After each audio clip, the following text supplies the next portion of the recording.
Hello friend, myself Anil Shukla. Welcome to my YouTube channel.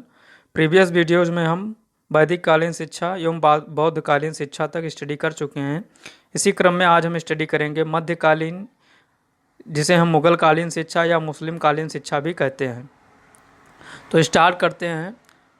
तो भारतीय शिक्षा प्रणाली की भांति इस्लामिक शिक्षा का आधार भी धर्म था। ये भी धर्म बेस्ड पर शिक्षा थी। और मोहम्मद साहब कहा करते थे, दान में सेना देने की अपेक्षा अपने बच्चों को शिक्षा देना श्रेष्ठ है। अर्थ, मुस्लिम सभ्यता संस्कृत के अनुसार दी जाने वाली शिक्षा को ही मुस्लिम शिक्षा कहते थे।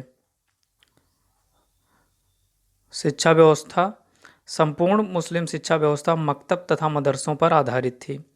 मकतब किसे कहते हैं? मकतब फारसी भाषा के कुतुब शब्द से बना है। इसका अर्थ है लिखना या लिख लेना।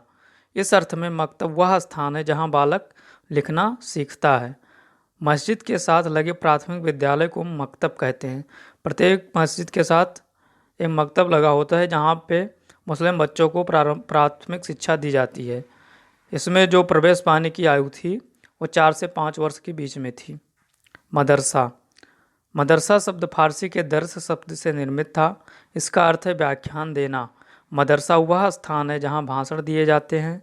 यहाँ उच्च स्तरीय शिक्षा प्रदान की जाती थी।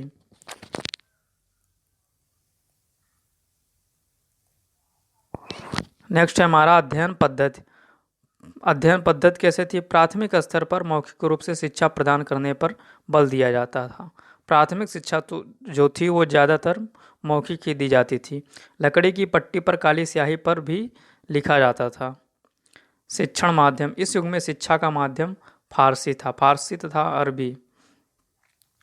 परीक्षा प्रणाली, मौलवी व्यक्तिगत रूप से जब संतुष्ट हो जाता था तभी बालक को ऊंची जमात, जिसे कक्षा कहते हैं, में भेज दिया करता था।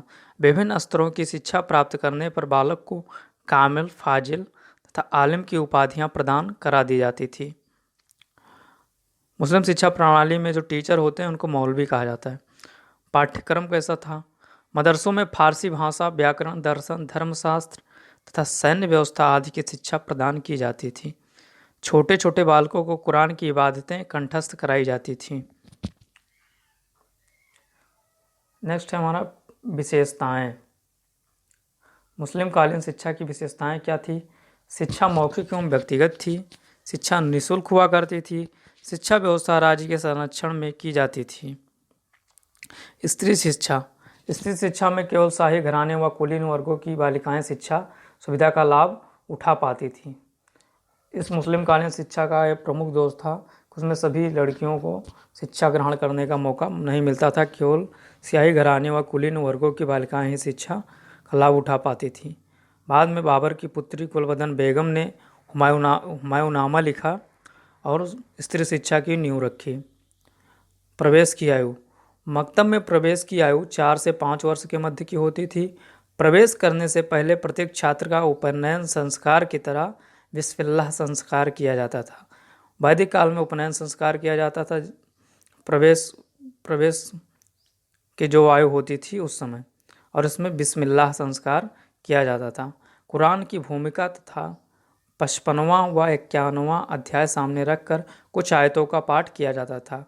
अगर इन आयतों का पाठ नहीं कर पाते थे बालक, तो उन्हें सिर्फ बिस्मिल्लाह कह देने से ही प्रवेश मिल जाता था। तो इसी के साथ हमारा ये कंप्लीट होता है मुस्लिम कालीन या मध्यकालीन शिक्षा।